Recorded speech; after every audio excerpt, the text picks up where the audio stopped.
I've seen some recent Gypsy Rose hate. Well, maybe not hate, but some grave displeasure online recently. My first thought, yeah, we made Gypsy Rose famous when we should have left her alone to heal. The more curious we got about her post prison life, the more we learned that we probably should know less about her. But this is our dystopia. Now that she's reportedly deleted her socials, we can reflect on how we got here. Congratulations, Internet. You took a tragic case of medical abuse, murder, and systemic failure and made a fan base following. Gypsy Rose was a victim of Munchausen syndrome by proxy, but her liberation from that abuse became true crime content, a docuseries, and now a brand. Her media presence, the post-prison branding, the meet and greet for her book, sponsored videos, all this makes me wonder what this says about us, especially true crime addicts, that we follow survivors for the story. The unfortunate thing about Gypsy Rose is that she can't live outside of her trauma. Every interview, every comment section loops her back into a narrative she may very well want to get away from by now, but she can't. Surviving horrific abuse did not lead to quiet healing. It did lead to a TikTok following, though. This should reveal how dystopian we have really become. In a dystopian world, suffering becomes spectacle, and private pain, public content. But what does it mean when your pain is public property? It means healing is barely allowed when the show must go on.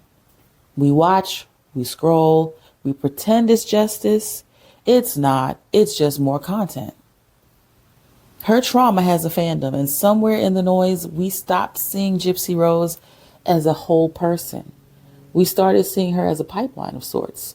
From trauma to TikTok to monetization, and somewhere in there, maybe a Hulu, Netflix, Amazon pipeline. Sound familiar? Remember Risa Tisa, that lady over there on the Clock app, who blew up so much so about her terrible marriage to a narcissist that she made national news?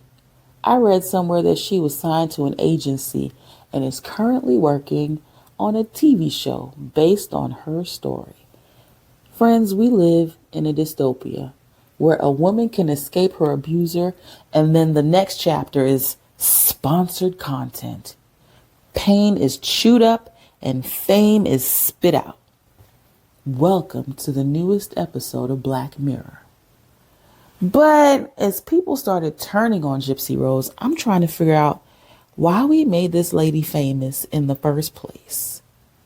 When Gypsy was quiet and pale and tragic, she fit the role the public assigned to her, the perfect victim. We cheered for her. When she started dressing glam, she started doing interviews, she was enjoying her freedom.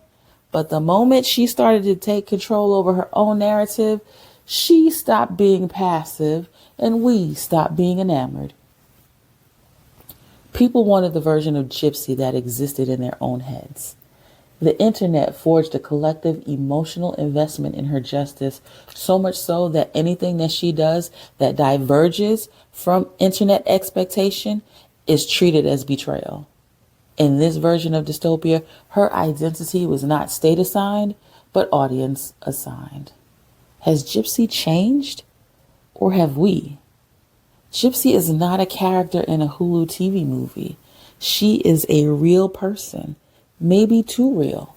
She's complicated and very, very human.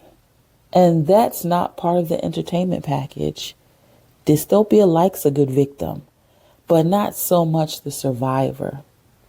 But you tell me, are you still Team Gypsy or Team let's move on?